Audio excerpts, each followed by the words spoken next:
suis rendu compte que depuis 25 ans que je faisais ce boulot, mes parents, ma famille, mes amis ne le connaissaient pas. Et à chaque fois que je rentrais, en fait, ils me posaient des questions qui étaient totalement à côté de ma réalité. Et je me disais, mais en fait, même les gens qui s'informent ne savent pas ce que c'est. Et je crois que cette profession a vécu sur un microcosme, dans son microcosme, en circuit fermé pendant des générations. Et que ce qu'on appelle aujourd'hui la défiance n'est pas de la défiance, c'est de la méconnaissance. Et que sur la méconnaissance, simplement parce qu'on ne sait pas comment se font les pratiques éditoriales, comment elles sont menées, comment fonctionne une rédaction, à part si on fait une école de journalisme, et si on ne se lance pas là-dedans, eh ben, on peut passer à côté.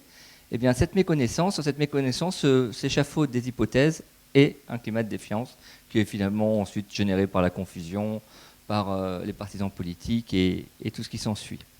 Donc plutôt que de parler de défiance, je pense qu'il y a méconnaissance. Et ce qu'on a initié l'an dernier, ce que j'ai donc porté, c'est cette session qui s'appelle Parlons Info, c'est d'aller à la rencontre de tous les publics à travers la France, d'embarquer 4-5 journalistes de France Inter, France Info, France Culture et d'une France Bleue locale, et d'aller face à une salle, se poser, mais pas pour faire un débat entre journalistes comme il en existe des dizaines où on va refaire le monde sur scène et donner la parole à la salle à la fin pour 2-3 petites questions. Non, c'est se poser devant la salle et le micro, il est là, il est dans la salle.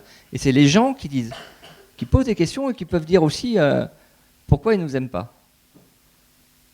Et je vous assure que c'est super intéressant. Parce que on ne fait pas ça pour évangéliser ou pour dire qu'on fait mieux que les autres.